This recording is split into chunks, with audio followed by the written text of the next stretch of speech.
Bienvenue mesdames et messieurs dans votre émission Vivre les réalités du ciel sur la terre. Je me présente, je suis le pasteur André et nous avons comme règle d'or sur ce plateau que Jésus-Christ est Seigneur et la parole de Dieu est l'autorité finale. Alors nous allons continuer notre sujet que nous avions commencé la semaine passée, qui est la prière du roi. Prier comme un roi. Alléluia. La Bible nous dit dans le livre d'Apocalypse au chapitre 5, au verset 10, la Bible dit qu'il nous a fait roi et sacrificateur pour notre Dieu. Roi et sacrificateur pour notre Dieu. Il est vrai que dans certaines Bibles, je crois même dans Louis II, il dit un royaume de sacrificateurs. Mais si vous allez dans la Bible originale, la Bible dit qu'il nous a fait roi et sacrificateur. Alléluia. C'est-à-dire qu'aujourd'hui, lorsque tu te présentes devant Dieu, tu te présentes devant Dieu comme un roi. Alléluia. Et tu présentes comme un Dieu, devant Dieu plutôt, comme un roi et un sacrificateur. Alléluia. Donc, ce qui fait qu'aujourd'hui, même ta façon de prier doit refléter que tu es un roi. La façon de prier doit avoir l'autorité royale dedans. Tu ne peux pas te prier comme un mendiant. Tu ne peux pas te demander la question, est-ce que Nzambe Zoyo Kanga ou bien Zoyo Kangate? Est-ce qu'il m'entend, il ne m'entend pas? Oh Seigneur, aie pitié, écoute ma prière. Non, non, mon frère. Alléluia. Dans la nouvelle alliance, tu as le contrôle total de ta vie. Alléluia. Tu as le contrôle total de ton environnement. La vie que Dieu t'a donnée, c'est pour régner et non pas pour souffrir. Alléluia. Alors nous allons aller dans la Bible. Nos textes de base que nous avions regardés la semaine passée se trouvaient dans Matthieu 21 à 22 et Marc 24. Alléluia. N'oubliez pas dans cette émission, je vous encourage toujours, et ton bloc-notes, bic et Bible en papier. Alléluia. Car c'est très important d'avoir une Bible en papier. Alléluia. La technologie, c'est bien, mais lorsque le courant et les différentes choses ne seront plus là, mon frère, ma soeur, si tu n'as pas de Bible en papier, tu seras dans les problèmes. Alléluia. Jésus-Christ, en parlant à Marthe, il lui dit, Marthe, tu te soucies de beaucoup de choses. Marie a choisi la bonne part. La bonne part. C'est-à-dire qu'il n'y a pas d'autre part qui est meilleure que la parole de Dieu. Mon frère, ma soeur, il est temps que tu comprennes que ton livre, que cette Bible n'est pas simplement un livre, mais un véritable mode d'emploi pour ta vie. Sans la Bible, tu ne sauras pas vivre sur cette terre. Alléluia. Sans la Bible, tu ne sauras pas manifester la gloire de Dieu. Alléluia. Car la puissance se trouve dans la parole. Je répète encore, la puissance se trouve dans la parole. Aussi vrai que tu as reçu l'onction de Dieu. Mais cette onction-là, si elle n'est pas dirigée ou guidée par la parole de Dieu, elle risque d'être une véritable malédiction pour toi. Alléluia, mon frère. Alors, nous allons dans Matthieu et nous parlons de la prière. Je voudrais ouvrir une petite parenthèse pour vous faire comprendre que la prière dont je suis en train de parler, c'est la prière de demande. Ou bien la Bible appelle ça la prière de supplication. C'est lorsque tu fais une demande à Dieu. C'est ça qu'on peut aussi appeler la prière de foi. Lorsque vous faites une demande à Dieu, ça attire maintenant, il y a certaines règles qui te garantissent la réponse à cette prière-là. Alléluia. Regardons Matthieu 21 au verset 22 et il dit ceci. Et quoi que vous demandiez en priant, si vous croyez, vous le recevez. Si vous croyez, vous le recevez. Si vous croyez quoi? Que ce que vous demandez dans la prière, vous le recevez. Alléluia. Amen. Si vous croyez, c'est-à-dire que la croyance est primordiale dans la vie de prière. Tu ne peux pas prier et puis dire, je ne sais pas si Dieu a répondu. Je ne sais pas peut-être que Dieu va me répondre un jour. Non, mon frère, non, ma soeur. La prière de foi est basée sur la parole de Dieu. Alléluia. C'est-à-dire que tu dois connaître quelle est la volonté de Dieu avant de faire différentes étapes dans ta prière. Tu dois lire d'abord sa parole. Tu dois connaître la volonté. Nous avons réalisé que la prière, c'est pas seulement aller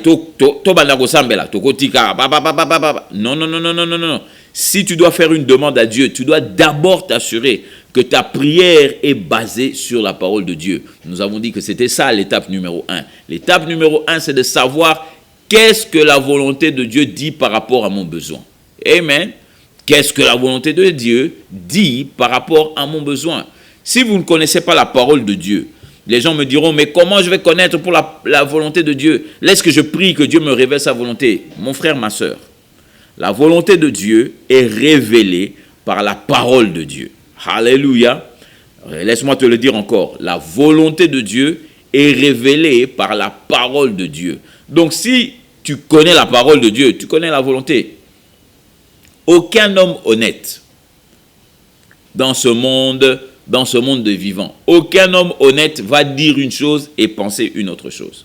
Alléluia. Il n'y a que les gens malhonnêtes qui te disent une chose et puis ils pensent à autre chose.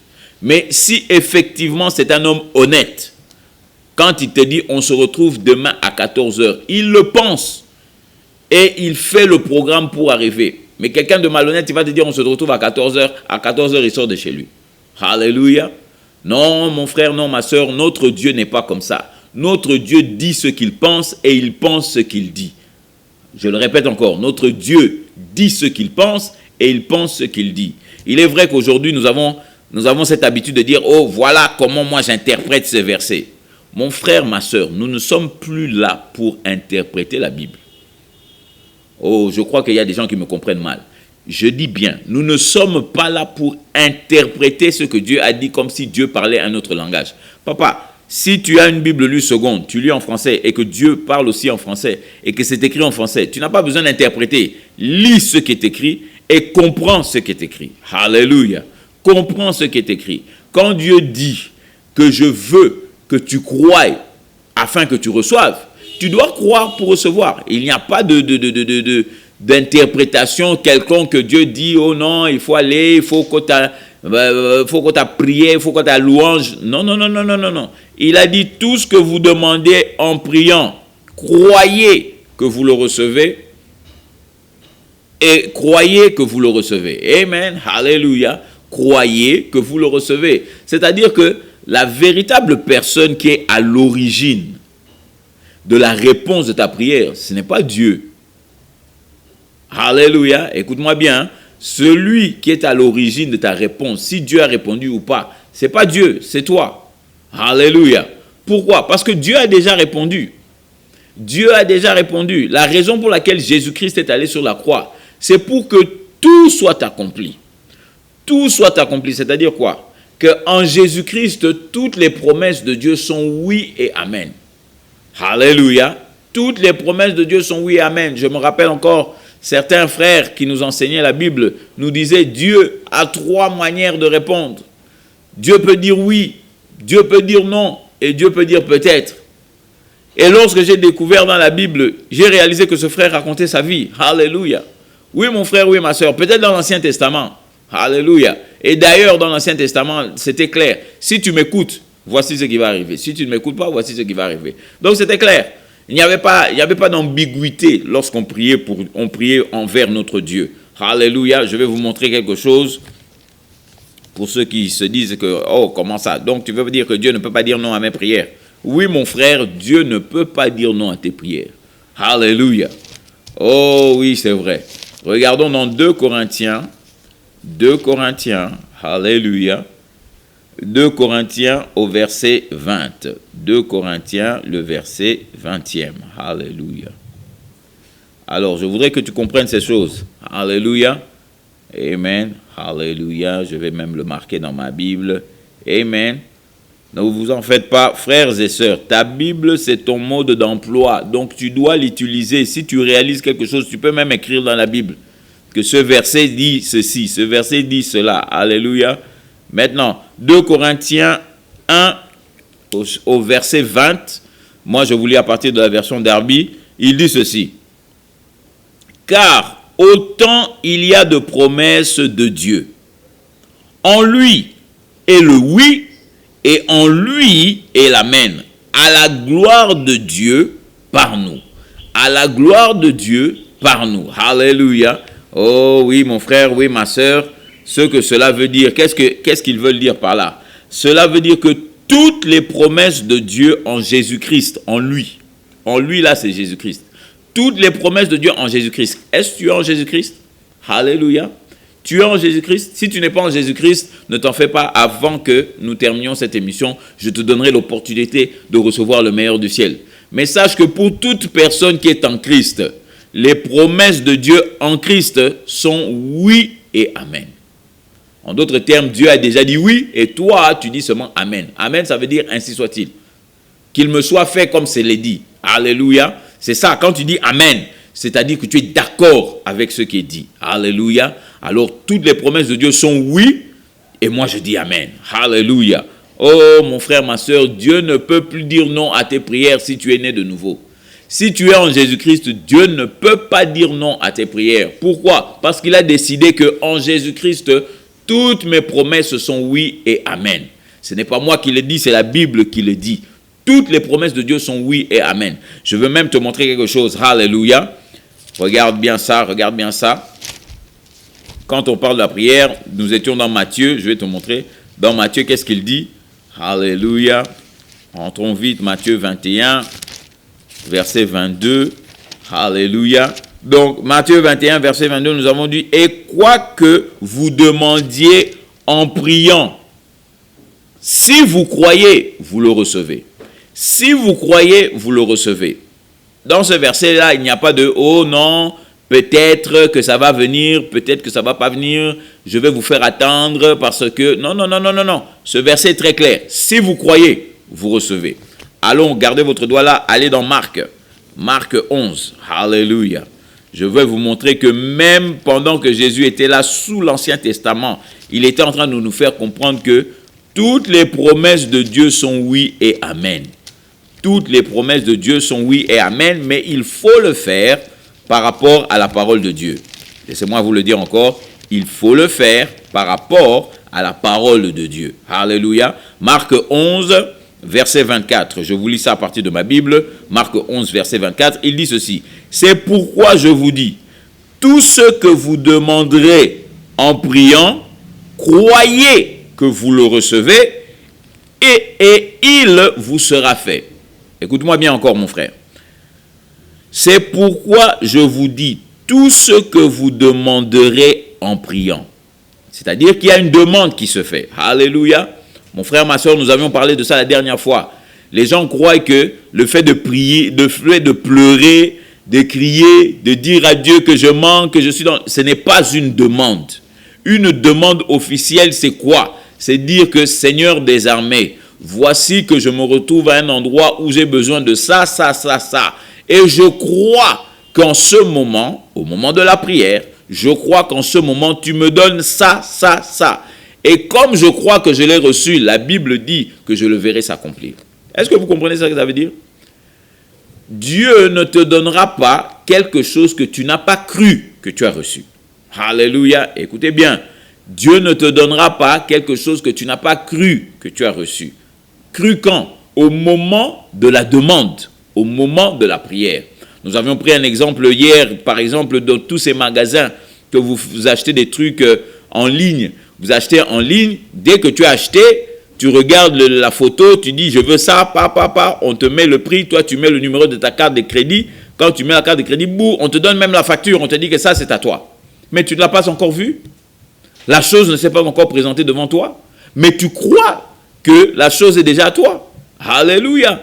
Mon frère, ma soeur, il ne faut pas essayer d'être plus spirituel que Jésus. Ce sont des choses que vous faites même dans le naturel. Vous faites ça dans le naturel. Pourquoi alors vous avez difficile à croire aux choses de Dieu? Alléluia. C'est simplement parce que le diable passe beaucoup de temps à vous mentir. Amen. Le diable passe beaucoup de temps à vous mentir. Mais je veux vous dire clairement qu'il a dit, c'est pourquoi je vous le dis, tout ce que vous demanderez en priant, croyez que vous le recevez et il vous sera fait. Alléluia. Donc, c'est-à-dire, il n'y a aucune ambiguïté ici. Si tu as cru, tu as reçu. Si tu as cru, tu as reçu. Et si tu as reçu, tu le verras s'accomplir. Alléluia. Tu le verras s'accomplir. Donc, Dieu, dans la volonté parfaite de Dieu, toute prière doit être répondue. Laisse-moi te le dire encore une fois. Toute prière doit être répondue. Alléluia. Alors maintenant que notre temps arrive à sa fin, je veux te démontrer que toute prière doit être répondue. La Bible nous dit ceci. Dans Romains 10, au verset 9, la Bible dit, si tu confesses Jésus comme sauveur et que tu crois dans ton cœur, tu le confesses plutôt comme Seigneur, et que tu crois dans ton cœur que Dieu l'a ressuscité d'entre les morts, tu seras sauvé. Alléluia. Et cette prière-là doit être répondue. Elle va être répondue quand? Maintenant. Alléluia. C'est maintenant que tu dois croire, mon frère. C'est maintenant que tu dois croire, ma sœur. Alléluia. Et je veux que tu fasses cette prière avec moi. Alors, où que tu sois, tu peux fermer les yeux, tu peux garder les yeux ouverts. Alléluia. Mais moi, je préfère vous regarder quand je fais cette prière. Amen. Alléluia. Alors, répète après moi. Seigneur mon Dieu, aujourd'hui j'ai entendu ta parole. Et je crois que tu es le Dieu vivant. La Bible déclare que si je te confesse de ma bouche comme Seigneur Jésus, et que je crois dans mon cœur que Dieu t'a ressuscité d'entre les morts, je serai sauvé. Alors Seigneur, en ce moment, je te confesse comme Seigneur de ma vie, toi Jésus-Christ. Et je crois profondément dans mon cœur que Dieu t'a ressuscité d'entre les morts pour ma vie. Et la Bible dit que je suis sauvé. Alors j'accepte ton salut dans le nom de Jésus. Amen.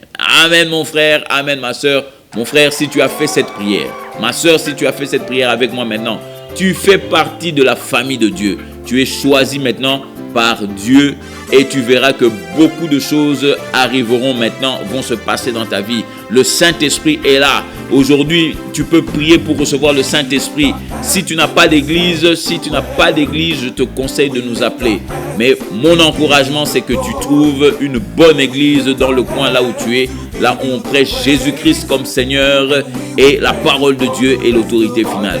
N'oublie pas, mon frère, ma soeur, qu'il est plus que temps que tu vives les réalités du ciel sur la terre. Alors, je suis le pasteur André, vous rappelant que Jésus-Christ est Seigneur. À nous revoir à la prochaine. We clap our hands to give you the glory. We clap our hands to give you the praise. And we will praise you for the rest of our days. Yes, we will praise you for the rest of our days.